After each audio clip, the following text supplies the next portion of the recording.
Welcome to the Pursuit Chronicles, where hidden truths, bold journeys, and untold stories come to life.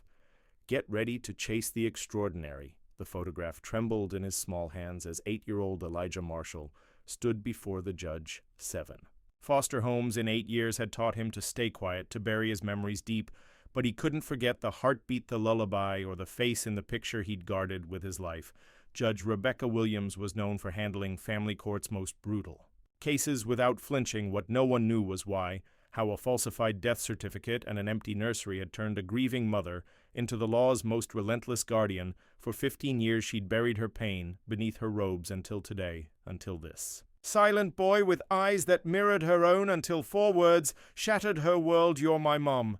Now a single mother's cry for justice is about to expose decades of elite corruption, tear open a nationwide conspiracy of stolen babies, and bring down a criminal empire that turned infant trafficking into a brutal art, because behind every forged death certificate is a mother who never stops searching, and behind every stolen child is a truth waiting to be found.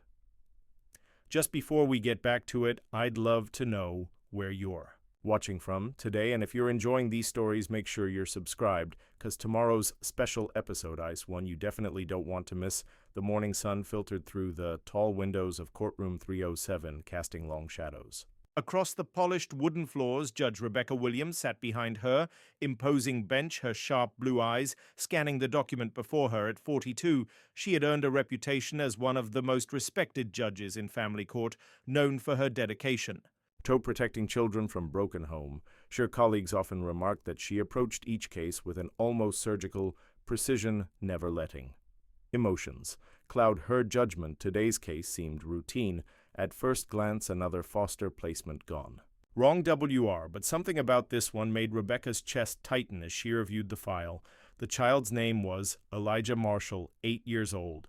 His current foster parents, James and Patricia Turner, were filing to relinquish custody after just 4 months. Rebecca's fingers traced the edges of the manila folder, noting how thick it was for someone so young. The courtroom was quieter than usual. This morning, Rebecca looked up from the papers, her gaze falling on the small figure seated in the front row. Elijah sat perfectly still, his shoulders hunched forward, eyes fixed on the floor.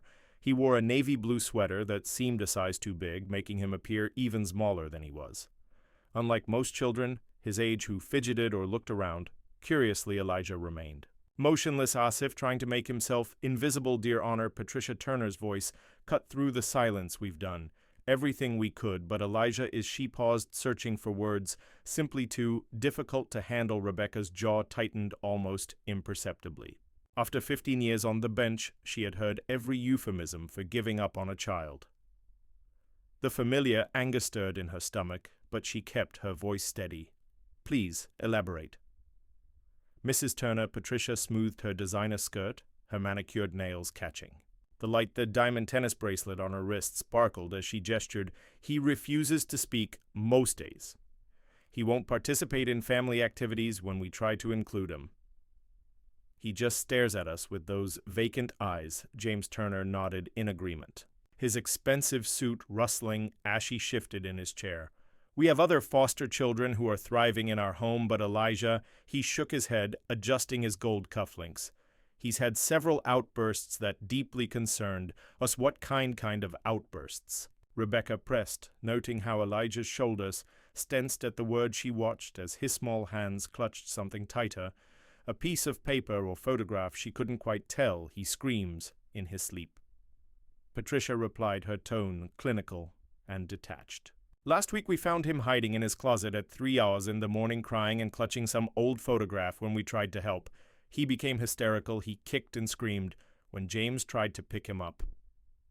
Rebecca's gaze returned to Elijah. His small hands were indeed gripping something, a worn, creased photograph that he held like a lifeline. She leaned forward slightly, softening her voice. "Elijah, would you like to tell me how you're feeling about all this?" The boy remained silent, his fingers tightening around the photo. The social worker beside him, Sarah Martinez, touched his shoulder gently. Her kind face showed the strain of too many cases and too little time. "Elijah hasn't spoken in several weeks, Your Honor. The trauma specialist believes it's a response to High's experiences in previous placements. Rebecca flipped through the file again, her stomach churning as she counted them. 7 homes in 8 years. Each transfer noted behavioral issues or failure to attach as the reason for placement. Termination, no mention of his biological parents. Beyond a brief note, circumstances of entry into foster care unclear, records incomplete. The morning D light shifted, casting Elijah's face in shadow. Rebecca found herself studying his features more intently than she normally would. Something about this case needled at her carefully maintained professional distance. Maybe it was the hollow look in his eyes, or the way the Turners discussed him as if he were a defective appliance they wanted to return. She had presided over hundreds of similar cases, yet this one felt different, personal. Somehow, Mrs. Turner, Rebecca addressed the foster mother, unable to keep a slight edge from her voice. In your petition, you mention Elijah's refusal to bond with your family. Have you considered that his withdrawal might be a cry for help rather than defiance? Patricia's perfectly painted lips tightened. A flash of annoyance crossed her face before she schooled her features into a practiced expression of concern with all.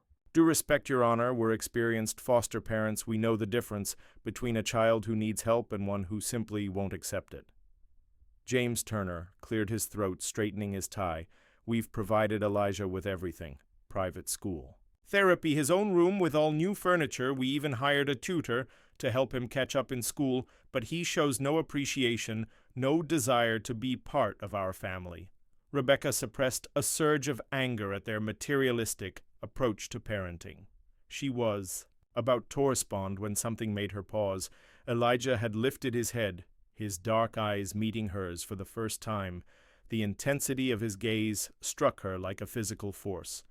There was something hauntingly familiar about those eyes, something that made her heart race. Unexpectedly, a strange sensation washed over her, a mix of déjà vu and unease. She'd seen countless children in her courtroom. Why did this boy's face seem to trigger something deep in her memory? Rebecca pushed the thought aside, reminding herself to maintain professional distance. The Turners' lawyer, William Bradford, stepped forward. His well-tailored suit and confident demeanor spoke of countless victories. In family court, Your Honor, my clients have provided extensive documentation of Elijah's behavioral issues, the night terrors, the selective mutism, the emotional outbursts. All of these make him an unsuitable match for their household. Old Rebecca's fingers drummed lightly on her desk. Mr. Bradford, your clients agreed to provide a stable home for a child who has experienced significant trauma. The behaviors you're describing are typical responses to such experiences. Nevertheless, Bradford continued smoothly, the Turners have other foster children to consider. Elijah's presence is disrupting the harmony of their household. Surely you can understand their position.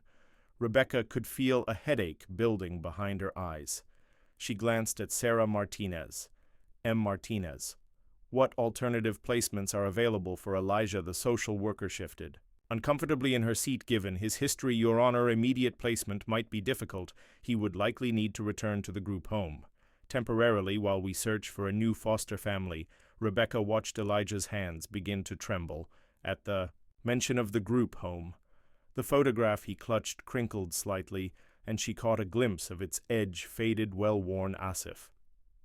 It had been handled countless times. A detail tugged at her mind, something about the quality of the paper. The particular shade of fading, but she couldn't quite grasp it. I see. Rebecca tried to focus on the legal aspects of the case, but her eyes kept returning to Elijah. There was something about his presence that tugged at her consciousness like a word stuck on the tip of her tongue. She found herself studying in his features the curve of his cheek, the set of his jaw, with an intensity that surprised her. The morning wore on as Bradford presented additional documentation, school reports showing Elijah's declining grades. Notes from the Turners' family therapist describing his resistance to attachment, a letter from their pediatrician expressing concern about his emotional state through it all. Elijah sat motionless, the photograph his only anchor to the world around him.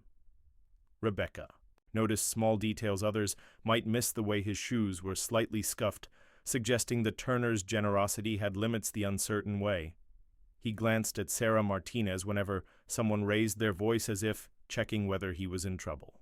The barely perceptible tremor in his hands when James Turner moved. Suddenly, Your Honor. Bradford's voice snapped her back to the present given. The circumstances we request immediate approval of the placement termination. Rebecca straightened in her chair, forcing herself to focus on the legal matter at hand.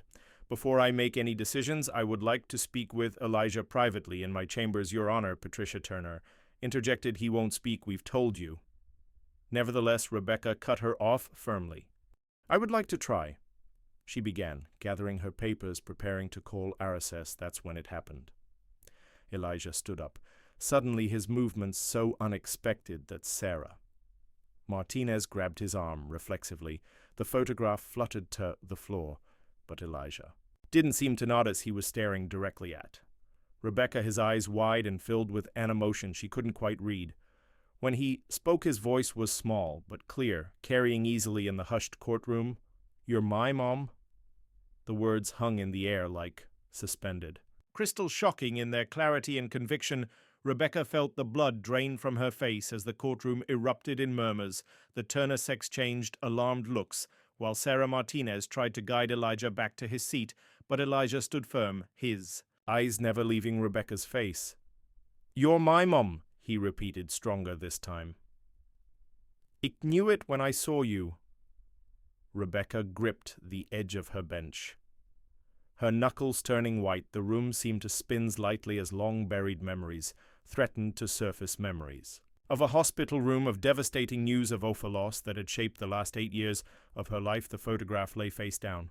On the courtroom floor, its secret still hidden, Patricia Turner's voice cut through the chaos. Your Honor, clearly, this demonstrates his instability. He's delusional. Court is in recess. Rebecca managed to say, her voice barely steady. She rose quickly, gathering her robes around her like armor. We'll reconvene in 1 hour. As she retreated to her chambers, Rebecca could feel Elijah's gaze following her. His words echoed in her head, stirring up emotions she had worked so hard to bury. She closed her office door behind her and leaned against it, her professional composure finally cracking. Because the truth was, in that moment when Elijah had first looked at her, she had felt it too, a connection. She couldn't explain a pull, she couldn't deny. Now, alone in her chamber, Judge Rebecca Williams faced the most challenging case of her career, one that threatened to unravel everything she thought she knew about her past, her present, and her future through the door. She could hear the commotion in the courtroom slowly settling, Sarah Martinez's gentle voice trying to calm Elijah, the Turners' sharp whispers to their lawyer, the shuffle of feet as the bailiff cleared the room. But all Rebecca could focus on was the pounding of her heart and the image of Elijah's eyes that seemed to hold both accusation and hope, fear and recognition. She walked to her desk on unsteady legs, sinking into her chair. Her hand automatically reached for the bottom drawer, where she kept a small box of personal items. Inside was a hospital bracelet, a tiny knit cap, and a death certificate, all that remained of the son she had lost 8 years ago, the son she had never even held. The coincidence was impossible. The timing matched, but there had been a death certificate she had grieved, had rebuilt her life around that loss. Yet Elijah's words had struck something deep within her. Awakening doubt she didn't know she had. Rebecca closed her eyes, trying to study her breathing in her mind. She saw again the way Elijah had looked at her, not with the desperate pleading of a child seeking any port in a storm, but with the fierce certainty of recognition. She thought of the photograph. He had dropped still, lying on her courtroom floor. What secrets did it hold? What truth was hiding in the incomplete records of his early life?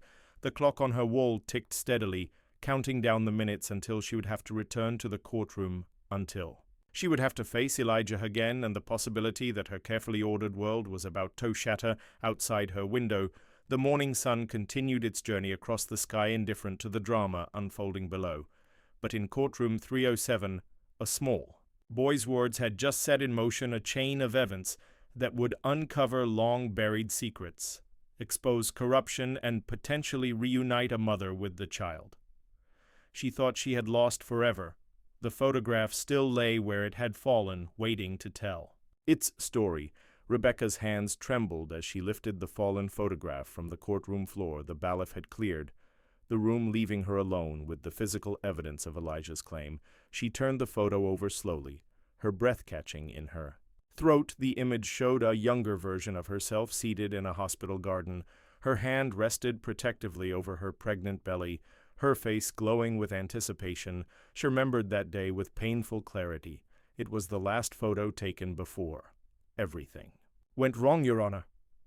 Sarah Martinez's voice came from the doorway. Are you all right? Rebecca quickly composed herself, though. Her fingers still gripped the photograph. Come in. Miss Martinez, where is Elijah? In the children's waiting room with a court assistant. Sarah closed the door behind her, Judge Williams. I've never seen him speak like that before. In all his placements, he's never claimed to recognize anyone's family. Rebecca sank into her chair, placing the photograph on her desk. Tell me everything you know about his background. Sarah opened her thick case file. Elijah entered the system as an infant. The records from that time are incomplete. There's no birth certificate on file, just documentation from the foster agency that first placed him. Which agency? Rebecca's voice was sharp. New Beginnings Family Services. Sarah flipped through more papers. They closed down 5 years ago after some financial irregularities. Rebecca's mind flashed back 8 years to the prestigious private hospital where she had given birth. The same hospital that had told her their son was stillborn, that had rushed her into signing papers while she was still groggy from medication. Miss Martinez, I need to tell you something. Rebecca's professional facade cracked slightly. 8 years ago, I was pregnant. It was a difficult pregnancy, and near the end there were complications. They performed an emergency C-section, and afterward she paused, the memory still raw. They told me my son hadn't survived. I never even got to see him. Sarah's eyes widened as she made the connection. The timing matches, she said softly. Yes, Rebecca stood pacing behind her desk, but there was a death certificate. I saw it, signed it. How could she stopped remembering something? There was a nurse who kept insisting it shouldn't see the body, that it would be too traumatic. The clock on the wall ticked loudly in the silence that followed. Rebecca's mind read through possibilities she had never allowed herself to consider. I need you to do something for me, she said, finally. Find out everything you can about New Beginnings Family Services, and I mean everything, their leadership, their connections, their funding sources. Of course, Sarah hesitated. What about Elijah? The Turners won't take him back, and the group, Homeno. Rebecca's voice was firm. Hune's not going back to the group home. Find him an emergency placement for tonight, tomorrow morning. I'm hiring a private investigator. After Sarah left, Rebecca sank back into her chair. Memories flooding back unbidden. She saw herself 8 years younger, walking into Riverside Memorial Hospital with her husband James, both of them so full of hope. James had died 2 years later in a car accident. Never knowing the possibility that their son might be alive, the pregnancy had been difficult from the start. Severe morning sickness had left her hospitalized twice, but she'd persevered, decorating the nursery, choosing the name Benjamin after her grandfather. Then at 36 weeks, the complications began. Rebecca closed her eyes, remembering the rush of medical staff, the urgent voices, the sharp fear. She had woken hours later to a nurse with sympathetic eyes telling her the baby hadn't survived. Everything after that was a blur of grief and medication. The sound of her office phone ringing startled her back to the presented washer clerk, reminding her of afternoon appointments. Cancel everything, Rebecca ordered. Family emergency. She spent the next hour making calls, starting with Marcus Chen, the best private investigator she knew. I need hospital records from Riverside Memorial. 8 years ago, focus on the maternity ward, especially cases labeled as stillbirths, and I need everything you can find. On New Beginnings Family Services next, she called her old friend Laura Thompson, now chief of pediatrics at City General. Laura, I need a favor. A DNA test, rush basis, completely confidential. Becca. Laura's voice was concerned. What's going on? I can't explain yet, but I think. Rebecca's voice caught. I think my son might be alive. The afternoon passed in a blur of activity. Rebecca arranged for Sarah Martinez to bring Elijah to a private meeting room away from the formal atmosphere of the courtroom. When he entered, his eyes found her immediately, that same look of recognition making her heart race. Hello, Elijah, she kept her voice gentle. Would you like to sit down? He moved carefully to a chair, still clutching. What she now realized was another photograph. May I see what you're holding? Slowly, Elijah extended his hand. This photo was older, more worn. It showed Rebecca leaving the hospital, her face drawn with grief. On the back was written, "Your real mom don't forget. Where did you get this?" Rebecca asked softly. "Miss Jenny gave it to me." His voice was barely a whisper. "At my third foster home. She said she used to work at the hospital where I was born." "Said they lied to you." Rebecca's hand shook as she placed both photographs side by side. "Elijah, I need to ask you something very important. Do you remember Miss Jenny's last name?" He shook his head. "She left after giving me the picture." The other foster parents said she got fired. A knock at the door interrupted them. Sarah Martinez entered with a court-appointed child. "Psychologist Dr. Michael Watson, Judge Williams, we need to discuss Elijah's temporary place." Rebecca looked at the boy who might be her son, seeing the fear creep back into his eyes at the word placement, making a decision that would probably raise eyebrows. She said, "He'll stay with me tonight, Your Honor." Dr. Watson began. "Given the circumstances, I'm not speaking as a judge right now." Rebecca's voice held no room for argument. "I'm speaking as someone who needs answers. Miss Martinez can stay with us to maintain proper protocol." As the afternoon turned to evening, Rebecca's home saw more activity than it had in years. Sarah helped Elijah settle into the guest room, while Rebecca spoke with Marcus Chen in her study. The hospital's records from that period are surprisingly disorganized. Marcus reported, "Several files appear to have been altered or gone missing, but I did find something interesting. New Beginnings Family Services made regular payments to a nurse named Jennifer Kirkland." Rebecca's breath caught. "Can you find her already working on it? She left the state 5 years ago, around the same time New Beginnings shut down. But people leave trails." After Marcus left, Rebecca found herself standing in the doorway of the guest room watching Elijah sleep. His face was peaceful. For the first time since she'd seen him, one hand still clutching the photograph under his pillow. Sarah spoke softly behind her. "I've never seen him relax like this. Usually his first night in a new place is difficult." Old Rebecca turned to the social worker. "Need you to be honest with me? Crazy for thinking this is possible?" Sarah considered her words carefully.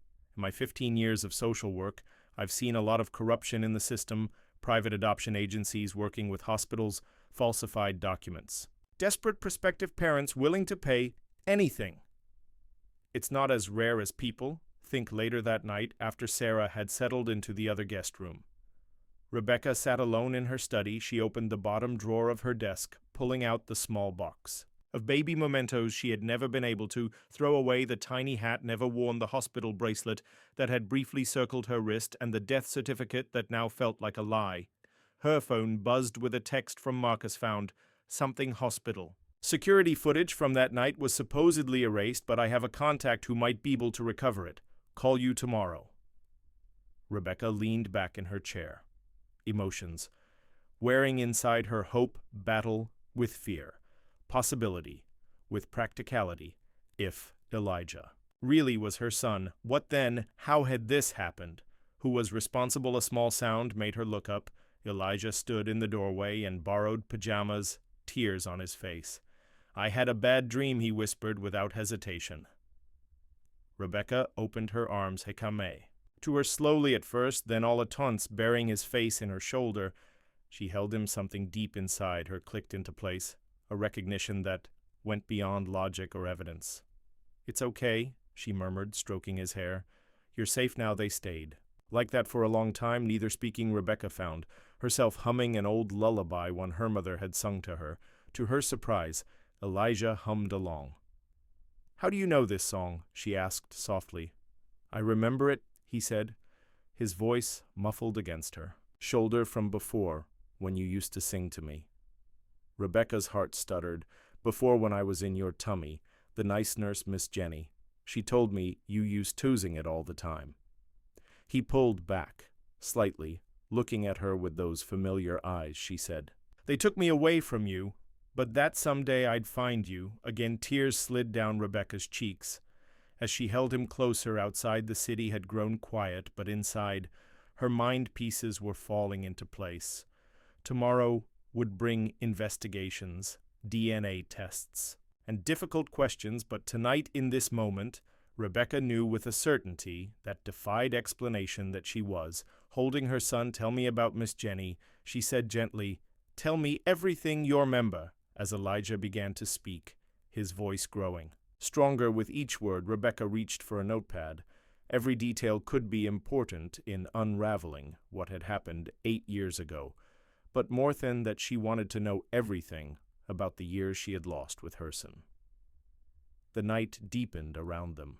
As mother and son began the long process of finding their way back to each other in her study surrounded by law books and family photos, Rebecca Williams felt the walls she had built around her heart begin to crumble.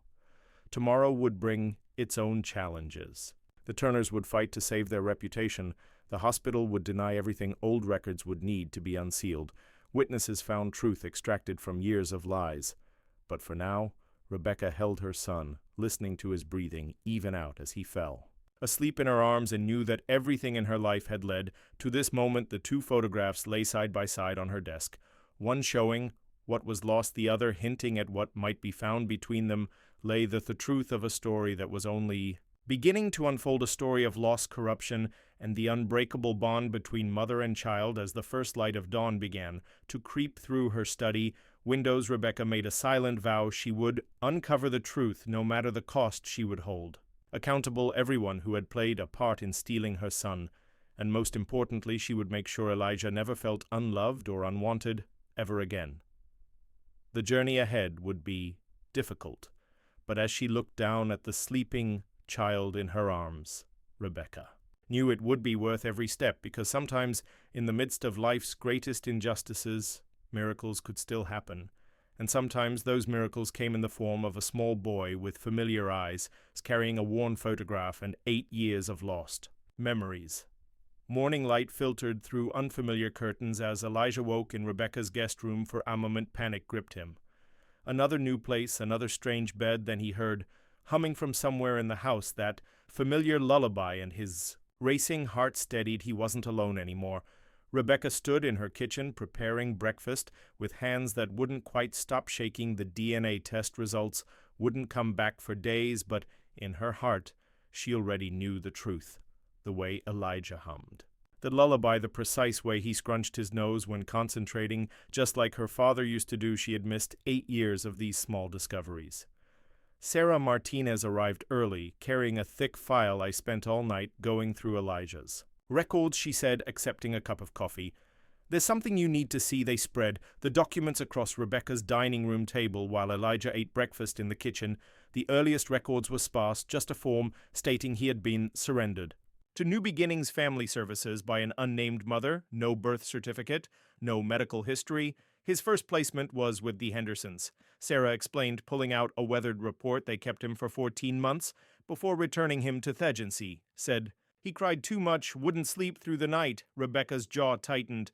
"He was an infant, that's normal behavior. The Hendersons were what we call serial fosters. They took in babies, collected the support payments, then returned them when it got difficult." Sarah. His voice held barely contained. Angel Elijah was 13 months old when they gave him back. The next placement was with a couple named Michael and Karen Davis. They kept him for 8 months before a neighbor reported suspicious bruises. The investigation was inconclusive, but Elijah was removed for his safety. Rebecca read through the police report, her hands clenching into fists. They claimed he fell down the stairs. He was barely walking the system. F failed him. Sarah said softly, over and over again. A small sound made them both turn. Elijah stood in the doorway, his empty breakfast plate clutched in his hands. His eyes were fixed on the scattered papers, recognition and fear wearing on his face. "Those are my bad family papers," he whispered. Rebecca quickly gathered the documents, but Elijah shook his head. "I remember them, the mean ones who locked me in the dark." "Come here, sweetheart." Rebecca opened her arms, and after a moment's hesitation, Elijah came to her. "You don't have to talk about it if you don't want to, but something had broken open in Elijah." The words came slowly at first, then in a rush. "The Davis house had a big basement. When I cried, they put me down there, said the monsters would get me if I made noise." Rebecca held him tighter, meeting Sarah's hoary IED gaze over His head, this was the most Elijah had spoken in months, but the content broke their hearts after them was Miss Jenny's house. Elijah continued, she was nice, she read me stories and never yelled. But then she went away. Sarah consulted her files. Jennifer. Kirkland was his foster parent for just under 6 months. She was terminated from the program. Abruptly, no reason given, because she told me about you, Elijah said. To Rebecca, she showed me your picture and said, they took me away from you. The next day, different. People came and took me to a new house. Rebecca stroked his hair, fighting back tears. Can you tell us about the other houses? Elijah's body tensed, but he kept talking. The Wilsons shad lots of kids. They made us fight for food if you didn't eat fast enough. You didn't eat. The Wilsons' fill showed they'd fostered 17 children over 3 years before losing their license due to unsafe living conditions. But by then, the damage was done. Then came the Roberts. Elijah's voice got very small. Mr. Roberts liked to play games. Rebecca felt sick ass. She read between the lines of the Roberts file. Thomas Roberts was currently serving time for crimes against minors, but not before traumatizing countless foster children. The nice lady at the office said, I had to be brave and tell the truth. Elijah whispered so. I did, but then everyone was mad at me. You did exactly the right thing, Rebecca assured him, her voice fierce with protection. You were very brave. Sarah pulled out more recent files after the Roberts incident. Elijah spent 6 months in a group home before. Being placed with the Martins, they had a dog Elijah offered, but they said, I scared it by screaming in my sleep, so they sent me away too. The Turners were his 7th placement in 8 years each move. Each rejection had left its mark on his young soul. Rebecca thought about Patricia Turner's complaints, his silence, his withdrawal, his failure to bond. How dare they blame him for protecting himself? The only way he knew how, a knock at the door made Elijah jump. Sarah went to answer it while Rebecca continued holding him. She returned with Marcus Chen, who carried a laptop and several folders. I found Jennifer Kirkland, Marcus, announced without preamble. She's living under a different name in Oregon.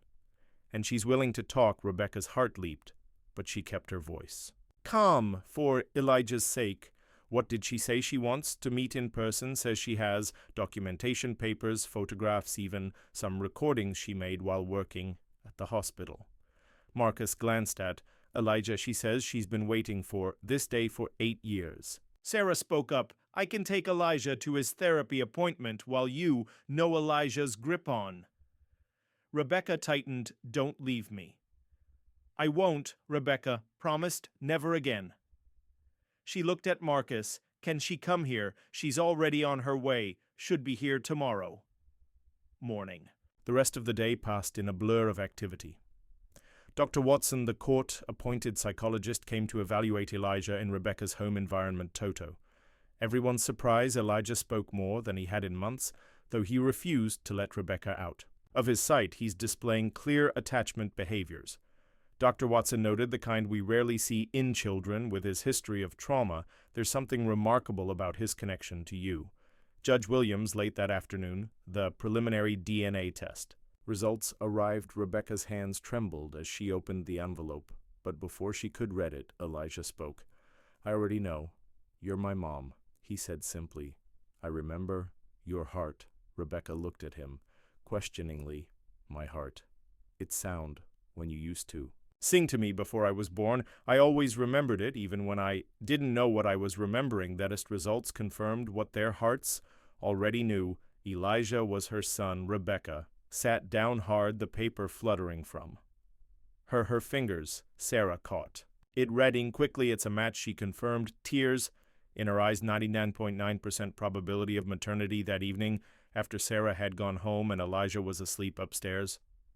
Rebecca sat in her study with Marcus, planning their next moves. Jennifer Kirkland's testimony. We be crucial, Marcus said, but we need more. The hospital will fight this. They can't afford this kind of scandal. What about new beginnings? Rebecca asked. How deep does this go deep? Marcus opened his laptop. I found financial records showing payments from the agency to hospital administrators, nurses, even a few doctors. This wasn't just about Elijah. They were running a systematic operation. Rebecca thought of all the other mothers who might have been told. Their babies died, all the other children fed into a corrupt system. Her judicial mind began cataloging charges: fraud, kidnapping, conspiracy. WEC need protection. She said, finally, once this breaks, a lot of powerful people will try to bury it, already arranged. I have friends in the FBI who are very interested. In this case, a small sound from the doorway made them both turn. Elijah stood there in his pajamas, tears on his face. I had another bad dream. Rebecca opened her arms, and he ran to her over his head, she mouthed later. To Marcus, who nodded and quietly packed up his files after Marcus left. Rebecca sat with Elijah in the big armchair in her study. Want to tell me about your dream? They were trying to take me away again. His voice was muffled against her shoulder. The mean people, that's never going to happen. Rebecca, promised I'm your mom, and I'm also a judge. That means I have special powers to keep you safe. Elijah lifted his head, considering this like a superhero. Rebecca smiled, her heart warming at this glimpse of the child beneath the trauma. Something like that. And you know what else you have powers to? I do, yes. You were brave enough to keep looking for me, even when everyone told you to forget. You kept that picture safe all these years. You never gave up hope. She hugged him closer. Those are very special powers. They sat together in the quiet study, the moon casting shadows through the windows. Rebecca hummed their lullaby softly, feeling Elijah relax against her. Tomorrow, she said gently, someone is coming to visit us, someone who knew you when you were very little. Miss Jenny, Elijah's eyes widened. Really, really? She's going to help us make sure no one can ever take you away again. But for now, you need to sleep. Will you stay with me? The fear crept back into his voice. Just until I fall asleep. Rebecca carried him back to his room, tucking him intubed. She sat beside him, stroking his hair and humming their lullaby until his breathing evened out. In sleep, looking down at her son's peaceful face, Rebecca felt a fierce determination take root in her heart. Tomorrow would bring Jennifer Kirkland and her evidence. Soon they would begin the fight to expose the truth and bring justice to those responsible.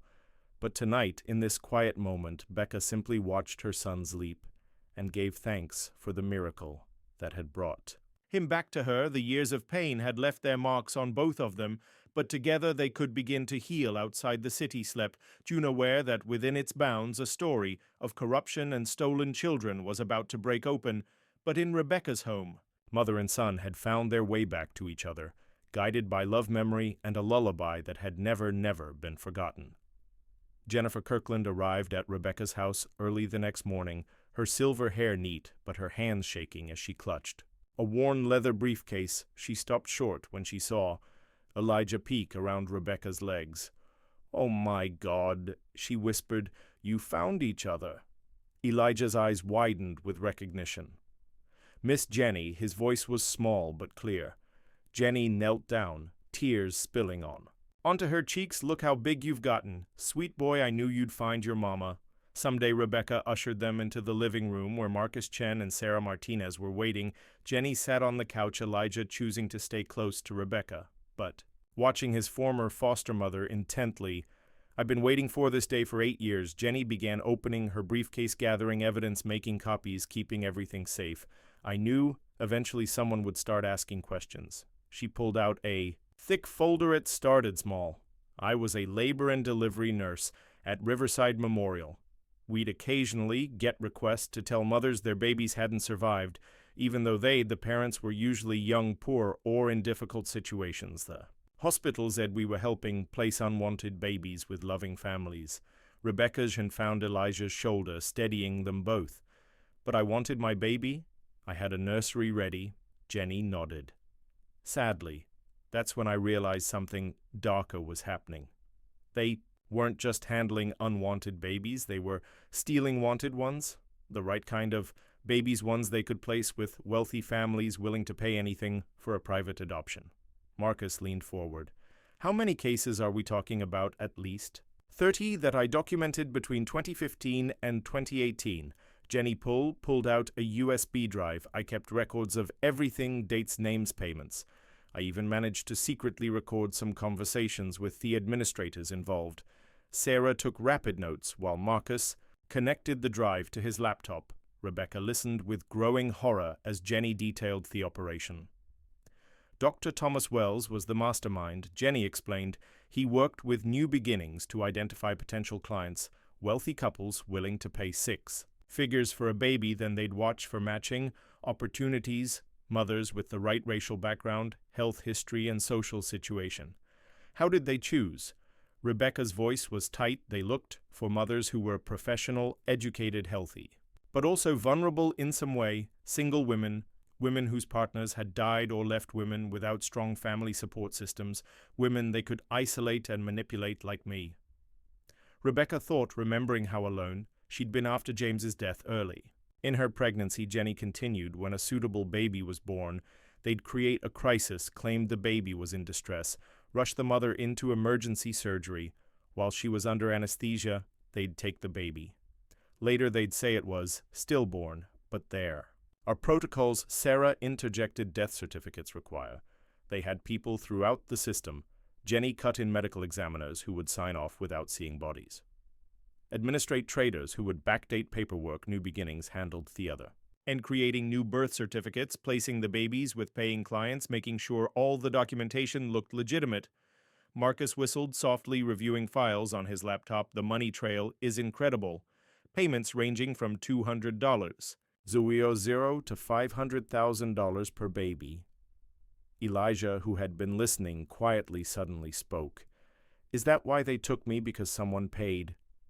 Money. Rebecca pulled him into her lap, her heart breaking at the confusion. In his voice, Jenny leaned forward, addressing him directly. No, sweet boy, they took you because bad people wanted to make money. But you were always loved. Your mama wanted you so much, then why did I keep getting sent away? His question hit them all like a physical blow. Jenny's face darkened because the people who bought babies weren't always good parents. When things got difficult, they'd give up. New Innings would place the children with foster families, collecting monthly payments for each placement, a secondary revenue stream. Marcus noted grimly, they profited. Twice from each child. Rebecca thought of the Turners with their designer clothes and diamond bracelets, were my son's first parents, part of this scheme. Jenny nodded. The Richardsons, they paid $350. $0 for him, but when he developed Kick, they decided they'd made a mistake. AK returned him like defective merchandise. Rebecca's arms tightened around Elijah. That's when he entered the foster system. Yes, I was working part-time as a foster parent, trying to protect as many children as I could when Elijah came into my care. Jenny's voice broke. I recognized him immediately. I'd been there the day he was born, seen them take him away. I knew I had to tell him the truth, give him that photograph of you, and they found out. Rebecca guessed. Someone must have overheard me telling him about his real mother. The next day, they terminated my foster care license and blacklisted me from working in any hospital in the state. Marcus looked up from his laptop. They tried to discredit you. I'm finding complaints filed against you, allegations of mental instability. Jenny smiled grimly. They couldn't risk me talking, but they didn't know I'd been gathering evidence for years. Every baby they stole, every false death certificate, every illegal payment. I documented all of it. Sarah, who had been reviewing the files, gasped softly. There are other judges on this list, people who helped push through adoptions without proper scrutiny. The corruption goes deep. Jenny confirmed. That's why I had to wait for the right moment, the right person to bring this to. Rebecca stood, moving to her desk where she kept her legal pad. Years of judicial experience kicked in as she began cataloging charges: kidnapping, fraud, conspiracy, human trafficking, falsifying medical records, perjury, don't forget. Rico Marcus added, this was an organized criminal enterprise operating across state lines. Elijah watched them all with wide eyes. Are the bad people going to jail? Yes, sweetheart, Rebecca assured him. They're going to jail for Avery. Long time. Jenny reached into her briefcase one last time. There's something else you should see. She pulled out an old envelope, yellowed with age. I took these the day Elijah was born, before they could take him away. Rebecca opened the envelope with trembling hands. Inside were photographs, tiny Elijah red-faced and squalling moments after birth. You took these. I knew someday his real mother would want to see them. Jenny wiped away tears. He was perfect. Rebecca ATAD LB30, strong lungs, healthy appetite, everything they told you about complications was a lie. Rebecca stared at the photos, tracing her finger over her son's newborn face. Elijah pressed close, looking at himself as a baby was crying. He asked, "You were letting the whole world know you had arrived." Jenny smiled. "Just like your mama, strong and determined." Marcus cleared his throat. "We need to move carefully from here. Once we start filing charges, they'll try to destroy evidence, silence witnesses. I have copies of everything in 3 separate secure locations." Jenny assured him, "And I'm not the only one who kept records. There are other nurses, other workers who knew what was happening but were afraid to speak up. Once this breaks, they'll come forward." Sarah stood. "Gathering her files, I'll start reviewing all of new beginnings past adoptions and foster placements. There could be dozens more stolen children out there. I'll contact my FBI connections," Marcus added. "We'll need federal involvement to track down all the players and freeze their assets." Rebecca nodded, her judicial mind already planning strategy even as she held her son close. "We'll need to coordinate with other jurisdictions, set up a task force. These cases will be complex, multiple charges, multiple defendants, years of evidence to process. What about me?" Elijah's small voice brought them all back to the immediate present. "Do I have to go back to the Turners?" "Never," Rebecca said firmly. "You're staying right here with me where you belong." Jenny reached out, squeezing Elijah's hand. "You did it, sweet boy, you found your way home." The rest of the day passed in a whirlwind of activity. Marcus left to meet with his FBI contacts while Sarah began the process of formally transferring Elijah's custody to Rebecca. Jenny stayed, sharing more stories of Elijah's time with her and helping fill in the gaps in his history that evening. After Jenny had gone to her hotel and Sarah had headed back to her office, Rebecca sat with Elijah looking through the baby photos. "I wish I could have been there," she said softly. "I wish I could have held you, sung to you, watched you grow. You can now," Elijah replied with simple wisdom. "Miss Jenny says that's what matters." Rebecca kissed the top of his head, breathing in the scent of herson. "She's right, and we have so much time to make up for later after." Elijah was asleep. Rebecca sat in her study, reviewing Jenny's files. The scope of the corruption was staggering. Doctors, nurses, administrators, social workers, judges, all conspiring to steal babies from their mothers and sell them to the highest bids. Her phone buzzed with a text from Marcus. "FBI T-Force approved arrest to begin tomorrow morning. Keep Elijah close. Media will be all over this." Rebecca looked at the latest photo of Elijah on her desk, taken just that afternoon. He was smiling, a real smile that reached his eyes as Jenny told him stories about his first steps. Next to it sat the photo of him as a newborn, proof of all that had been stolen from them, but they had found each other against impossible odds. But it was time to make sure justice was served, not just for them, but for every family torn apart by greed and corruption. A soft knock at her study door made her look up. Elijah stood there in his pajamas, his ever-present photograph clutched in his hand. "Another bad dream?" Rebecca asked gently. He shook his head. "No, I just wanted to make sure you were still here. Come here, sweetheart." She opened her arms, and he climbed into her lap. "I'm not going anywhere, ever, promise." Promise. She held him close, humming their lullaby. "Tomorrow might be a busy day there. Will be lots of people asking questions, taking pictures, wanting to talk to us, but we'll face it together." Elijah nodded against her shoulder. "Like superheroes, exactly like superheroes." Rebecca smiled. "And you know what? You're the bravest superhero I know. You never stopped believing, never stopped looking for me." "Miss Jenny helped," he said sleepily. "She said to keep your picture safe and never forget. We'll never forget her either." Rebecca promised. She helped bring us back together as Elijah drifted off to sleep in her arms. Rebecca thought about the days ahead. There would be arrests, investigations, trials. The wealthy and powerful would fight back, trying to protect their secrets and their stolen children. But she was no longer just Rebecca Williams' respected family court judge. She was a mother who'd found her stolen son, and she would move heaven and earth to protect him and help other families torn apart by this corrupt system.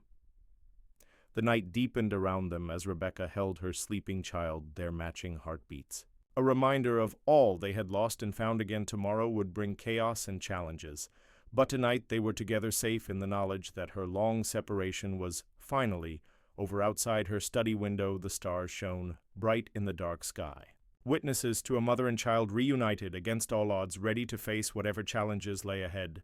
Together, the morning news exploded with headlines: FBI raids Riverside Memorial Hospital, major child trafficking, ring uncovered, judge reunites with stolen son. Rebecca watched the coverage from her living room, Elijah curled against her side as images of doctors and administrators being led away, and handcuffs flashed across the screen. "That's Stu Wells," Elijah whispered, pointing at a gray-haired man. Shielding his face from cameras he was mean to, Miss Jenny Marcus Chen sat in the armchair across from them. Coordinating with FBI agents via phone, they've arrested 15 people so far, including 5 doctors and 3 hospital administrators. Dr. Wells is singing like a canary, trying to cut a deal. Rebecca stroked Elijah's hair. "What's he saying? Everything, names, dates, bank accounts. The whole operation was even bigger than we thought. They had connections to private adoption agencies in 6 states." Sarah Martinez burst through the front door, clutching a stack of files. "You need to see this. We've identified 12 more cases of stolen babies just at Riverside Memorial, all following the same pattern." Rebecca's judicial mind kicked into high gear. "We need to set up a dedicated task force. These families will need support, counseling, legal assistance." A knock at the door interrupted her. FBI agent Lisa Taylor stood there, her badge gleaming. "Judge Williams. We need to talk about the Turners." Elijah tensed against. Rebecca sighed. She pulled him closer. "What about them? They're not who they claim to be." Agent Taylor sat down, opening her laptop. "James and Patricia Turner don't exist. Their real names are Robert and Mary Sullivan. They've been working with VC Adoption Rings for years, acting as professional foster parents." Sarah flipped through her files frantically, but their credentials, their home studies, all fabricated. They're paid to take in children from questionable adoption, help cover the paper trail when families start asking questions or children remember too much. They claim behavioral issues and move them deeper into the system. Rebecca felt sick. "How many children? We've identified 27 over the past decade. Some were stolen babies whose adoptive families backed. Others were legitimate foster children they used as cover for their operation." Agent Taylor's face hardened. "They're in custody now," Elijah spoke up, his voice small but steady. "They knew I remembered things. That's why they locked my door at night." All eyes turned to him. Rebecca's heart clenched. "What things did you remember, sweetheart? The hospital, being carried down dark hallways," and he clutched his photograph tighter. "Your voice singing to me before I was born. They got mad when I talked about it." Agent Taylor leaned forward. "Elijah, would you be willing to tell us more about the Turners? Anything your member could help other children?" Rebecca felt him trembling. "You don't have to do it now," she assured him. "And I'll be right here with you when you're ready." Marcus's phone buzzed. "The FBI just arrested Judge Harris," he announced. He was signing off on suspicious adoptions, fast-tracking paperwork for New Beginnings. Frank Harris. Rebecca's head snapped up. "He's been on the family court bench for 20 years and making millions on the side." Marcus showed them his screen offshore accounts, property, and the Cayman wire transfers from shell companies. Sarah stood suddenly. "I need to review every case he's handled. How many children did he help traffic? How many families did he tear apart?" The day continued in a whirlwind of revelations. More arrests were made, more victims identified. Rebecca's phone rang constantly with calls from other judges, court administrators, and reporters. She ignored them all, focusing on Elijah. By afternoon, he felt ready to talk. Agent Taylor recorded his statement. While Rebecca held his hand, he described the Turner's house, the locked doors, the hidden cameras, the strict rules about what children could and couldn't say. They had a special room in the basement. He explained, for kids who talked about their real families, you had to stay there until you learned to be quiet. Rebecca fought back tears as Elijah described the cold concrete floor, the darkness, the sound of children crying. Agent Taylor's professional demeanor cracked slightly as she took notes. "You're very brave," she told him when he finished. "You're helping us save other children." After she left, Rebecca held Elijah close. "I'm so sorry you went through that alone, but you'll never have to be afraid again." I know. He touched her cheek where tears had fallen. "Don't cry, Mommy." We found each other. The word Mommy filled her heart almost to bursting. It was the first time he'd called her that, instead of judging. Williams, or just you Marcus, returned from a meeting with federal prosecutors. They're expanding the investigation nationwide. Similar operations have been identified in California, Texas, and Florida. The FBI is setting up a special victims unit just for these cases. Sarah arrived with more files. I've been going through Judge Harris's cases. The pattern is clear. Hefes-tracked adoptions for wealthy clients, terminated parental rights. Without cause, pushed children into foster care on flimsy pretexts, always working with the same agencies, same doctors, same evaluators. How did no one notice? Rebecca demanded. People did, Marcus said grimly. 3 social workers tried to report irregularities. All 3 were fired. Their credibility attacked. A court clerk who questioned paperwork had her house mysteriously burned down. They protected their operation through intimidation. Rebecca's phone buzz with a text from Jenny. More nurses coming. Forward 28 cases now identified at Riverside alone. Meeting with FBI tomorrow. The news coverage continued. All-day reporters camped outside Rebecca's house, hoping for comments. She kept the curtains drawn, creating a safe cocoon for Elijah as his world transformed. Again that evening, Agent Taylor returned with another agent. We need to move you both to a safe house, she announced. We've received credible threats too. Many powerful people are being implicated. Rebecca started to protest, but Marcus cut in. She's right. This goes beyond corrupt doctors and judges. There are wealthy families who paid hundreds of thousands to buy babies, politicians who took bribes to look the other way, corporate executives who helped launder the money. They're all at risk of exposure. Sarah helped them pack quickly, while FBI agents swept the house for surveillance. Devices they found 3, the Turners, Agent Taylor explained. They bugged all their kids' belongings before placement, standard procedure for them. Rebecca held Elijah's hand as they were escorted to an unmarked car. How long? Until we're sure you're both safe. We have a secluded location. Round-the-clock security. You can continue coordinating with the task force from there. As they drove through darkened streets, Elijah clutched his photograph and the baby pictures Jenny had given them. We'll miss Jenny B. Safe, she's already in protective custody, Agent Taylor assured him, along with other witnesses who've come forward. The safe house was a comfortable lakeside cabin. Isolated but well-equipped armed agents patrolled the perimeter while Rebecca and Elijah settled. And think of it as a vacation, she told him, trying to keep things light for his egg. Just you and me, hiding out like superheroes in their secret base. He managed a small smile. Can we still help the other kids? Of course. That's what superheroes do. She pulled him close. And you know what makes you the bravest superhero? You spoke up. You told the truth. Because of you, other children will find their real families. Too later that night, unable to sleep, Rebecca sat on the cabin's porch while Elijah finally rested.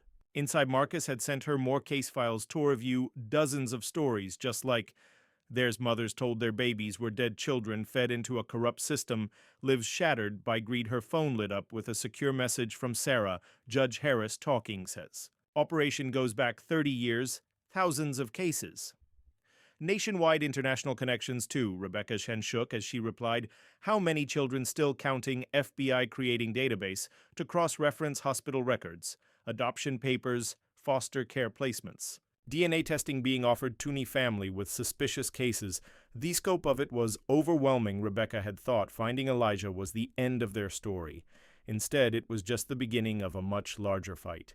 A soft sound made her turn. Elijah stood in the doorway, blanket wrapped around his shoulders. Another bad dream, she asked. He shook his head. I heard you thinking too loud. Rebecca smiled. Despite everything, too loud. Huh, you're worried about the other kids? He came to sit beside her. The ones like me. Yes, she admitted, there are a lot of them. A lot of mothers missing their babies. Elijah was quiet for a moment. Then we have to help them all, he said simply, like Miss Jenny helped us. Rebecca pulled him onto her lap, marveling at his resilience. It won't be easy. Some people don't want the truth to come out. That's why we're superheroes, he reminded her. Superheroes, don't give up over the next few days. Rebecca coordinated with the task force. From their secure location, more arrests were made. More families came forward. The mystery grew bigger every hour. Jenny's evidence proved invaluable. Her meticulous records helped prosecutors build cases against doctors, nurses, agency workers, and corrupt officials. Other whistleblowers emerged, encouraged by her example. The Turners now revealed as the Sullivans began cooperating with authorities in exchange for leniency, they provided details about other fake foster parents, safe houses where stolen children were hidden offshore accounts, where millions in trafficking.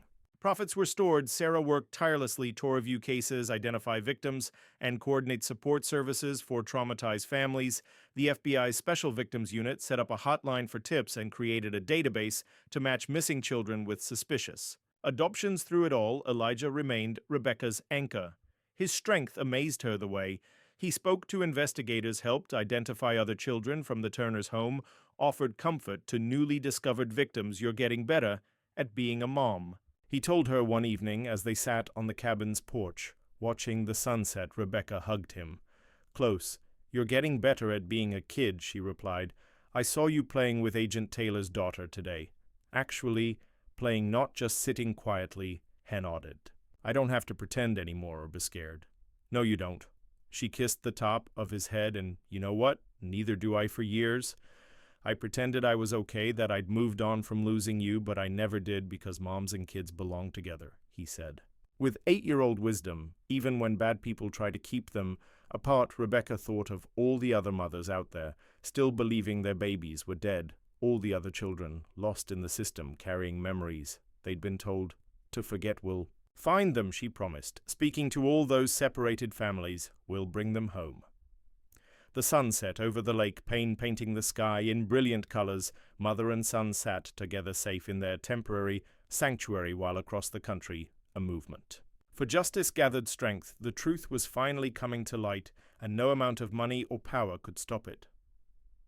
Now the morning sun streamed through the safe house windows as Rebecca stared at the envelope in her hands. Through the preliminary DNA test had already confirmed what her heart knew. This was the official comprehensive report, the one that would stand up in court and cement her legal claim.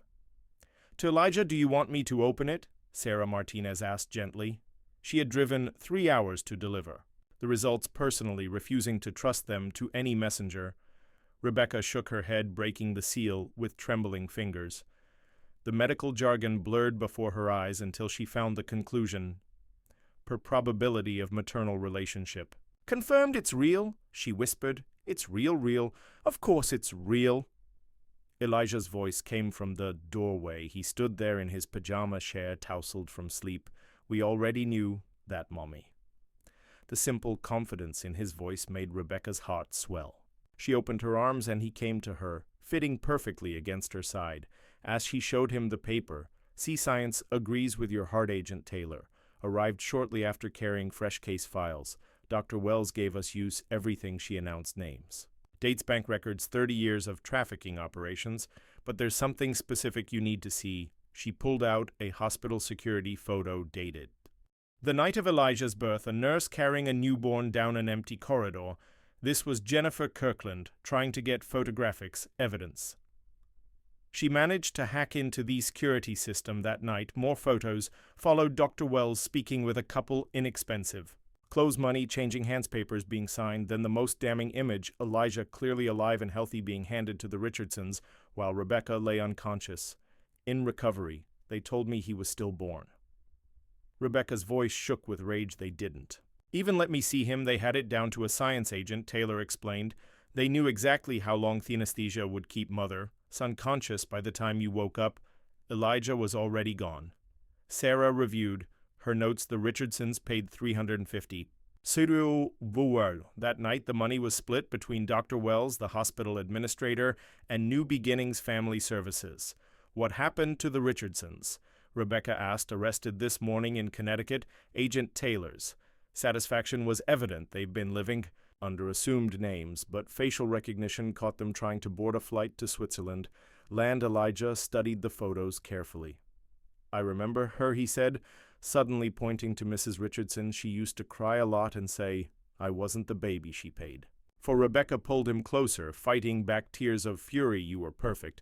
They were the ones who were wrong." Marcus Chen arrived next, bringing news from the expanding investigation. "We've identified a pattern in the hospital records. They specifically targeted mothers who matched certain criteria, educated, healthy, good genetic backgrounds. Then they'd look for wealthy couples wanting babies with similar characteristics, designer babies." Sarah said bitterly they were treating children like luxury goods. The price varied based on the mother's background. Marcus continued, they charged more for babies from mothers with advanced degrees, high IQs or special talents. Rebecca they charged extra for Elijah because you were a judge. Rebecca felt sick. How many other judges were involved? We've identified 7 so far, all working with New Beginnings and similar agencies. They'd help fast-track adoptions, terminate parental rights, keep investigations from going too deep. Agent Taylor pulled up more files on her laptop. Judge Harris gave us names of other corrupt officials, prosecutors who buried evidence, police who looked the other way, politicians who blocked oversight legislation. The web keeps growing. Elijah listened to it all, his face serious. Is that why no one helped us before? Because the bad people were everywhere. Some people tried to help. Rebecca reminded him like Miss Jenny. But yes, the bad people had a lot of power until now. Jenny herself arrived that afternoon, escorted by FBI agents from her own safe location. Her face lit up when she saw Elijah. There's my brave boy. I hear you've been helping the investigators. Elijah ran to hug her. I told them about the basement at the Turner's house and about the other kids. Thanks to Elijah's testimony, we've identified 6. More children who went through the Turner's home. Agent Taylor said 3 have already been matched with their birth families through DNA testing. Jenny sat down, pulling more documents from her ever-present briefcase. I've been working with the FBI's forensic accountants. We've traced payments through offshore accounts, shell companies, hidden assets. The money trail goes back decades. Marcus whistled at the numbers, billions of dollars, private islands, luxury properties, political donations, all paid for with stolen children. Rebecca's judicial mind was already cataloging charges, building cases. We'll need special prosecutors, dedicated court resources. These cases will take years to untangle. The FBI is setting up a permanent task force. Agent Taylor confirmed we're calling. It Operation Lost Children, dedicated agents, forensic accountants, victim support services, everything needed to pursue these cases long term. Sarah's phone buzzed with updates from her office. More families coming forward every day. The DNA database is getting hits constantly. We've already matched 15 mothers with children they were told had died. What happens to the bad parents? Elijah asked. The ones who bought baby. It was a complex question that had been debating among prosecutors. Agent Taylor answered carefully. Each case will be different. Some knew they were buying stolen babies. They'll face criminal charges. Others might have believed they were doing legal adoptions. We have to investigate each situation. The important thing, Rebecca added, is making sure children are safe and helping families heal. Jenny pulled out one last piece of evidence, a recorded conversation between Dr. Wilson, the hospital administrator, the night Elijah was born, their casual discussion of pricing and logistics, their jokes about grieving. Mothers made Rebecca's blood boil. I kept this recording for 8 years, Jenny said, waiting for the right moment, the right person to bring it to. When I saw Elijah recognize you in that courtroom, I knew it was time. The day wore on as more evidence was reviewed. More connections uncovered. Rebecca watched Elijah with Jenny, noting how he smiled more freely now, how the haunted look in his eyes was fading. She thought of all the other children still carrying that look, still separated from their real families that evening. After the others had gone, Rebecca sat with Elijah on the safe house porch. The lake reflected the sunset in brilliant colors, creating a peaceful backdrop to their conversation. The DNA test says what we already knew. She told him that, I'm your mother, legally. And for forever he nodded, unsurprised. I knew from your heart, remember, and your song, our song. She corrected, humming a few bars of their lullaby. But the test means no one can ever take you away again. You're officially legally mine. What about the other kids, he asked. Will they get tests too? Yes, the FBI is helping all the families get DNA testing, and thanks to you and Miss Jenny, they know what to look for now, all those fake papers and missing F. They can't hide the truth anymore. Elijah was quiet for a moment, thinking some kids might be scared. He said finally, like I was at first, scared to remember, scared to tell Rebecca, marveled at his insight. That's why your story is so important. You're showing them it's safe to remember, safe to speak up. You're helping. Then be brave like a superhero. His smile was sleepy, but real exactly lie like a superhero. She pulled him closer as the sun sank below. The horizon want to know a secret. You made me brave too? I was so scared to hope, to believe you could really be my son. But your courage gave me courage, he yawned, snuggling against her.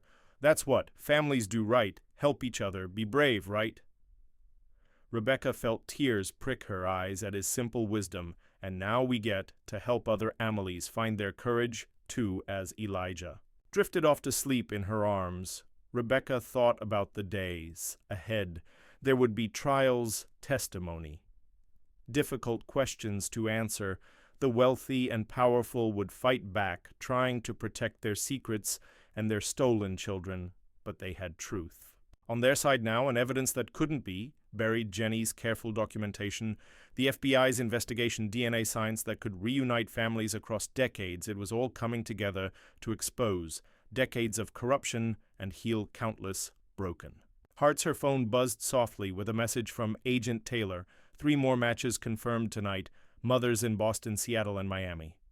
Their children were taken the same way as Elijah. DNA confirms all 3 reunions being arranged. Rebecca smiled through her tears, imagining other mothers getting the new news she had received, the miraculous truth that their babies hadn't died, that hope and healing were possible.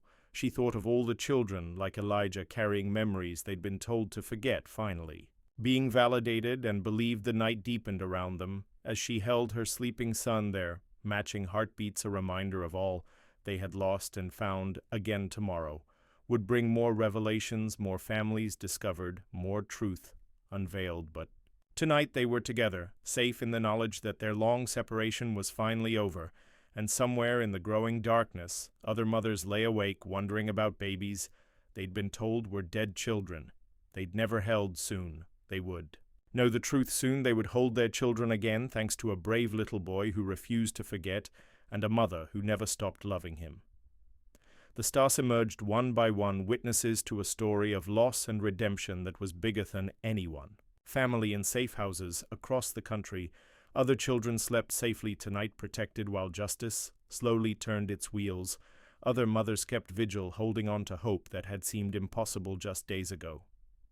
Rebecca looked down at Elijah's peaceful face, seeing in it all the possibility of healing and redemption. They had found each other against impossible odds, exposed a criminal enterprise that had seemed untouchable, and given hope to countless other families torn apart by greed and corruption. The truth couldn't be hidden anymore. Justice was coming, slow but certain as the dawn, and in its wake would come healing, reunion, and their building of families shattered by decades of lies. The lake waters lapped softly at the shore, a gentle lullaby for mother and child finally reunited. Their story had opened the door for others, shining light into dark places where truth had been buried. Now, like the stars emerging in the night sky, other families would find their way back to each other, guided by love that never died and hope that never faded. Tomorrow would bring new challenges, new battles to fight. But night, in this peaceful moment, Rebecca held her son and gave thanks for miracles that proved stronger than corruption, and love that found its way home. 2 months had passed since the first arrests. Rebecca stood in her newly renovated home office, watching Elijah in the backyard. He threw the window. He was playing with another child, a girl named Sophie, who had also been trafficked. Through new beginnings, the two had formed an instant bond during family support group meetings. They're good for each other. Sophie's mother, Catherine, said softly from the doorway, "They understand things other children don't." Rebecca nodded, noting how freely Elijah laughed now, how his movements had lost their cautious hesitation. "HEK teaching me too," she admitted, about healing. About starting over the past months had been intense. After 6 weeks in the safe house, they had returned home to find their lives transformed. Rebecca had taken a leave of absence from the bench to focus on Elijah and assist with the expanding investigation. Their house had been completely redesigned with Elijah's input, warm colors, soft lighting, spaces that felt safe and welcoming. Dr. Matthews says their play therapy sessions are making remarkable progress, Catherine commented, watching their children chase each other around the yard. "Sophie's nightmares are less frequent now, Elijah too," Rebecca said, "though he still likes to check that I'm real, sometimes, especially at night. The doorbell rang, announcing the arrival of Sarah Martinez, the social worker had become a close friend through their shared mission of helping trafficking victims. She carried her ever-present files, but her face was bright with good news. 3 more matches confirmed through the DNA database, she announced, all children taken. From mothers at Riverside Memorial, 2 were in foster care.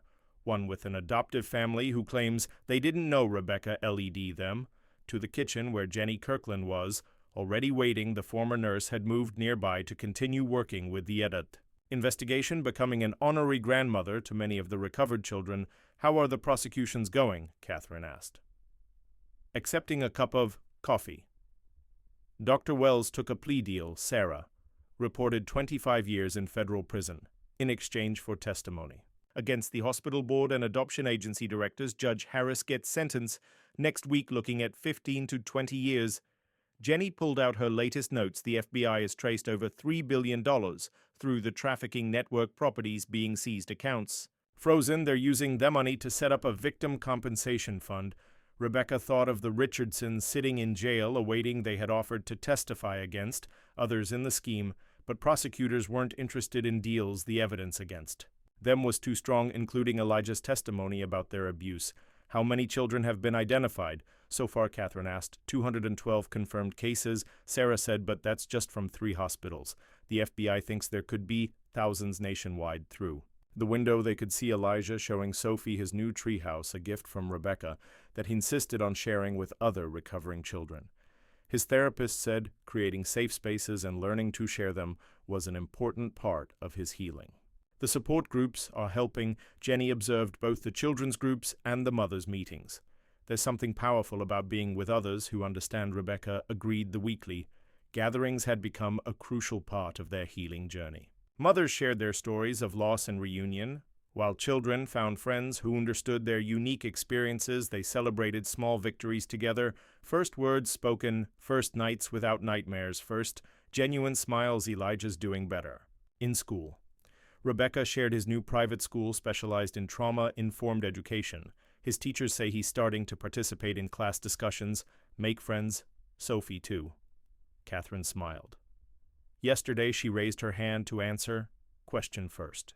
Time since we found each other, the sound of children's laughter floated through the window. Elijah was teaching Sophie their special song, the lullaby that had helped him remember. His mother, Rebecca, felt tears prick her eyes as Sophie's clear voice joined. He's helping her heal, Catherine whispered, just like he helped break open the whole investigation. Sarah nodded. The FBI says Elijah's testimony was crucial. His memory of specific details, his ability to identify key players, it gave them the foundation. They needed to build their cases. He's still my little superhero, Rebecca said proudly. But now he gets Toby a child too. The transformation in Elijah over the past months amazed. Everyone who knew him, the silent, withdrawn boy from the courtroom, had blossomed into a caring, creative child who used his experience to help others. He still had difficult moments, triggers that brought back painful memories, times when fear or anger overwhelmed him, but he was learning healthy ways to cope, supported by his mothers. Constant love and understanding. The hardest cases are the older children. Sarah said, her face darkening. Teenagers who grew up never knowing they were stolen. Some don't want to believe the truth about their adoptive families. We can't force healing. Jenny reminded them each child, each family has to find their own path. All we can do is offer support and resources. Rebecca thought of the family therapy sessions she and Elijah attended. Twice weekly, their therapist helped them navigate their unique situation, a mother and child reunited after 8 years, both carrying different kinds of trauma. They were learning to communicate, to trust, to build new memories while honoring the pain of their separation. The prosecution wants Elijah to testify at the Richardsons' trial. Rebecca said quietly, I'm worried it's too much for him. What does he want? Catherine asked. He says he wants to help, make sure they can't hurt any more kids. But I see how it affects him. Nightmares, anxiety attacks. I don't want him to sacrifice his healing for the case. Sarah touched her arm gently. The prosecutors have his recorded testimony from the safe house they can use, that instead of putting him through a trial, the back door opened and Elijah bounded in Sophie. Close behind both children were flushed. With exercise and happiness, "Mom, can we have cookies?" I promised to show Sophie how to dunk them just right. Rebecca smiled at this normal, childish request. "Of course, why don't you both help me? Get them ready as the children washed their hands and helped." Arrange cookies on plates. Rebecca marveled at their resilience. They had survived unimaginable trauma, yet here they were, giggling over proper cookie dunking technique. Remember, Elijah instructed Sophie, seriously 3 seconds in the milk any longer, and it gets too soggy. Sophie nodded, concentrating on her cookie with adorable intensity like this perfect Elijah beamed at her success. "Mom, Sophie's a natural cookie dunker," the adults exchanged emotional glances, recognizing the significance of this simple moment. These children were reclaiming their right to be children, one cookie at a time. Later that evening, after Sophie and Catherine had gone home, Rebecca sat with Elijah in their favorite spot on the porch swing. The setting sun painted Thesky in peaceful colors as they shared their daily grateful moments, a ritual suggested by their therapist. "I'm grateful." Sophie didn't get sad today. Elijah said thoughtfully, "Sometimes when we play, she gets quiet and scared, but today she just had fun." Rebecca hugged him. "Close, that's because you're such a good friend to her. You understand what she needs, like Miss Jenny understood what I needed." He looked up at her with wise eyes. "She helped me find you." Yes, exactly like that. Rebecca kissed the top of his akaku head. "Want to know what I'm grateful for today? I'm grateful for your laugh every time I hear it. My heart feels lighter." Elijah considered this even when I laugh, because I put extra bubbles in the bath and they went everywhere. Especially then, Rebecca tickled him, gently drawing out another of those precious laughs. "Bubble can be cleaned up. Your happiness is what matters." They sat quietly for a while, watching the stars emerge. Rebecca thought about how far they'd come since that day in the courtroom. Elijah was healing, growing, learning to trust. She was learning too how to be both strong and vulnerable, how to help him feel secure while respecting his independence. "Mom," Elijah's voice was sleepy. "Do you think the other kids will find their moms? Too many of them already have," she reminded him, "thanks to brave people like you and Miss Jenny, who told the truth. The FBI is working very hard to find all the families good." He yawned, because moms and kids belong together, even if bad people try to keep them apart. Rebecca felt tears prick her eyes at his simple wisdom.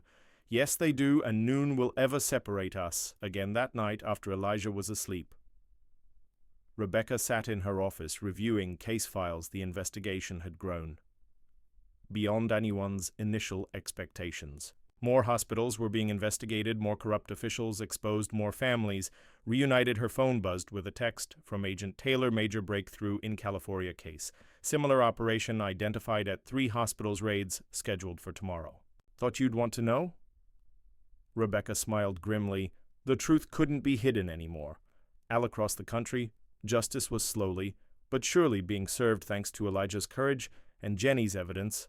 A decades-long criminal enterprise was crumbling.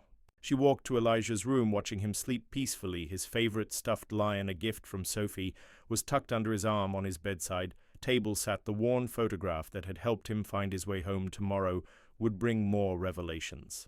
More families reunited, more healing and hope. But tonight, in this quiet moment, Rebecca simply gave thanks for the miracle of having her son back, and for all the other miracles his bravery had set in motion. Outside, a gentle breeze carried the scent of blooming flowers through the window. Spring was coming, bringing new beginnings for families torn apart by greed and corruption. One by one, they would find their way back to each other, guided by love that never died and truth that couldn't be buried. Rebecca adjusted Elijah's blanket, humming their special lullaby. He smiled in his sleep, secure in the knowledge that he was home, he was loved, and he would never be alone again.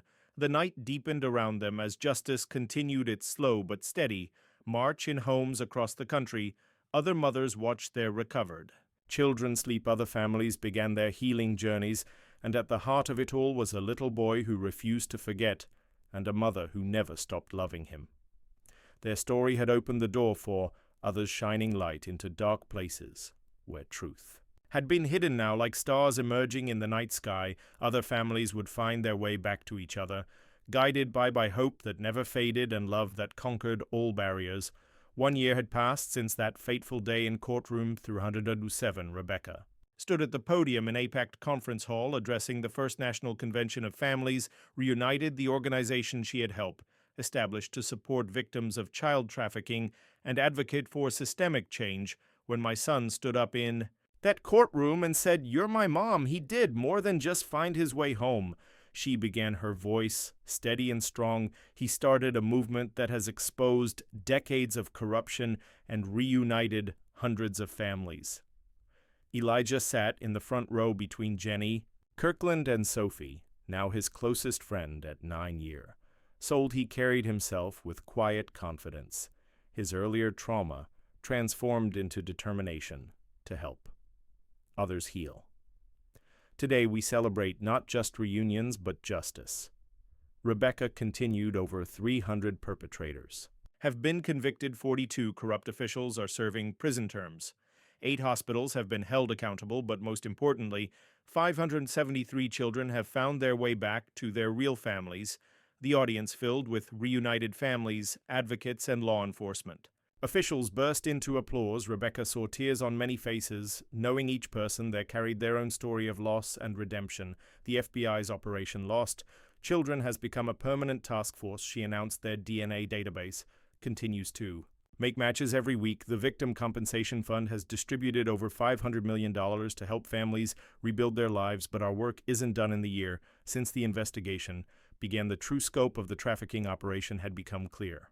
Multiple networks across the country had stolen thousands of babies over 3 decades, selling them to wealthy families and hiding the evidence through corrupt officials and falsified documents. Dr. Wells will spend the next 25 years in federal prison. Rebecca noted Judge Harris received 20 years. The Richardson and 19 other couples who knowingly purchased stolen children are serving sentences ranging from 10 to 15 years, but prison terms alone cannot heal the trauma these criminals caused. She gestured to the conference hall screens where photos showed support group meetings, therapy sessions, and family reunions. Real healing happens in moments like these, when children learn to trust again, when mothers and fathers rebuild bonds that were brutally severed, when families help each other overcome the pain of separation. The convention featured workshops on trauma recovery, legal advocacy, and family reunification. Mental health professionals shared strategies for helping children process their experiences. Law enforcement officials discussed preventing future trafficking operations, but the most powerful sessions were the simple sharing circles, where families told their stories. My son taught me that love leaves traces. Even trauma cannot erase. Rebecca continued. He remembered my heartbeat, my lullaby, the sound of my voice. Other children have reported similar memories, connections that survived years of separation. And lies. She looked at Elijah, who smiled encouragingly. He had become an inspiration to other recovered children, showing them it was possible to heal and thrive. His friendship with Sophie had evolved into a kind of informal peer support network, with both children helping newcomers adjust to reunification. The truth about what happened to our families was buried under decades of corruption. Rebecca said, but truth has a way of rising to the surface. One child's courage, one nurse's dedication to justice, one mother's refusal to stop hoping. These small acts of bravery combined to expose crimes that seemed untouchable. Jenny wiped away tears as Rebecca acknowledged her role in breaking the case. The former nurse had become the heart of their support community, offering wisdom and comfort to traumatized families. Her meticulous evidence had helped convict dozens of perpetrators. Today, I'm announcing the launch of our new advocacy initiative. Rebecca revealed the Never Again project will work to strengthen oversight of adoption agencies, increase criminal penalties for child trafficking, and establish nationwide protocols to prevent baby theft in hospitals.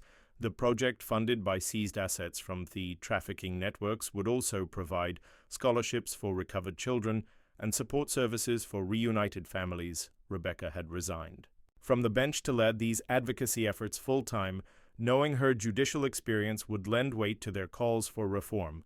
But the most important announcement today is about hope. She continued hope that sustained us through years of separation. Hope that led children to keep searching for their real families. Hope that gave mothers the strength to keep believing the side screen showed. More photos Elijah and Rebecca on their first real vacation together. Sophie's family celebrating her recovery. Milestones. Support group gatherings where healing happened through shared understanding, each image represented a small victory over trauma. 1 year ago, my son and I found each other against impossible. Odds, Rebecca said today, Western here surrounded by hundreds. For other families who have experienced similar miracles, each reunion represents a triumph of love over greed, truth over corruption, justice over crime. She invited Elijah to join her. The podium he walked up confidently, taking her hand. My son was called difficult and troubled by people who wanted to hide the truth about his past today. He's a straight-A student who helps other kids heal from trauma. He shows us that with proper support and understanding, recovery is possible. Elijah spoke into the microphone, his voice clear and strong. When I found my mom, I thought it was just our miracle. But then we learned about other kids like me, other moms who lost their babies. Now we help them find each other too. The audience rose in a standing ovation.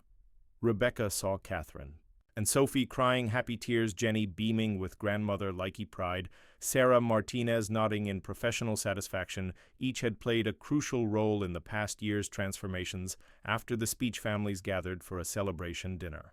Children who had once been withdrawn and fearful now played together, sharing stories and strength. Mothers who had believed their babies were dead now held them close, making up for lost years. With love, you've created something amazing, Jenny told Rebecca. As they watched Elijah organize a game with other kids, this community, this movement, it's changing lives. We all created it together. Rebecca corrected your evidence, Sarah's dedication, Catherine's support groups, Agent Taylor's investigation event, her children. Help each other heal, the FBI Special Task Force had expanded to offices nationwide. Agent Taylor, now its director, credited Elijah case with revolutionizing how law enforcement approached child trafficking investigations.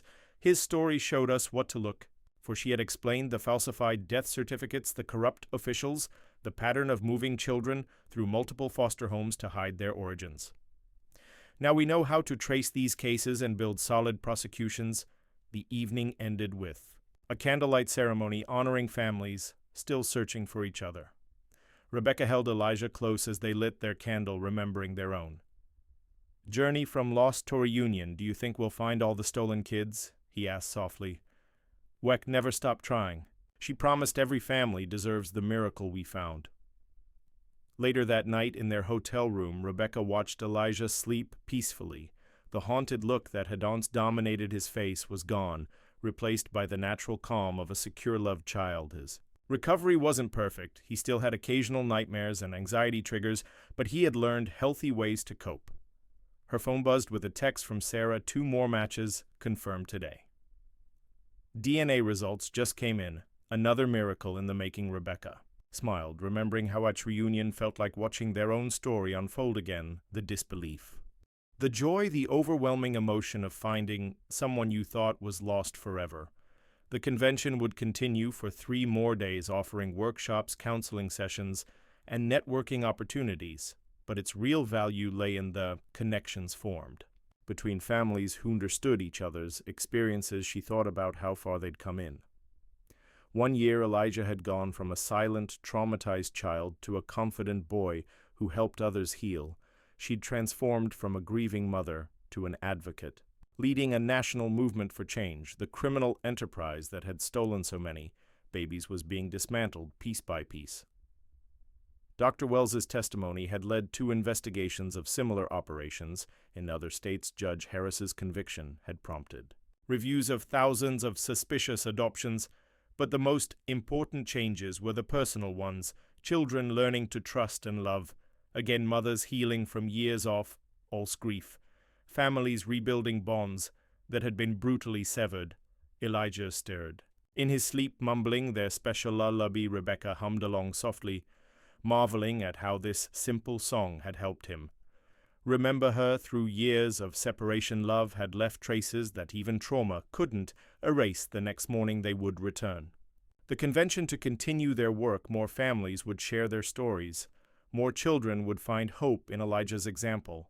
More mothers would learn they weren't alone in their journey of healing. The Never Again project would grow, advocating for changes.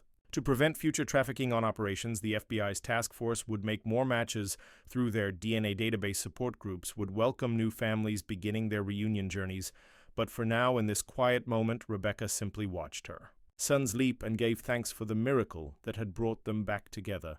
Their story had opened the door for others, showing that justice was possible and healing could happen. Outside the hotel window, the city lights twinkled like stars somewhere. Out there, other families were still searching for each other, but thanks to Toon Boy's courage and one mother's love, they now had hope of finding their way home. The future stretched ahead. Full of possibility, Rebecca thought of all they'd accomplished. In 1 year, hundreds of families reunited, criminals brought to justice, laws changed to protect children, but she knew their work wasn't finished as long as there were stolen children to find, traumatized families to support, and systemic changes to advocate. For they would continue their mission. The movement that began in Courtroom 307 had grown into a powerful force for healing, and Justice Elijah had shown them all that miracles were possible. His simple words, "You're my mom," had started a revolution of truth. On reunion now, other children were finding their voices, other mothers were reclaiming their stolen babies, other families were healing. Together the night deepened as Rebecca finally settled into bed, grateful for every moment with her son. Tomorrow would bring new challenges and opportunities, but tonight she celebrated how far they'd come and held on to hope. For all the fam still searching for their miracles, if this story moved you, hit that like button and subscribe to hear more tales of justice, courage, and love that refuses to be silenced. Share it with someone who needs to believe in miracles, because maybe, just maybe, the next story we tell will help another lost child find their way home. See you in the next video, where more extraordinary true stories await. Thanks for watching the Pursuit Chronicles. If the story moved you, don't forget to like, share, and subscribe, because the pursuit never ends.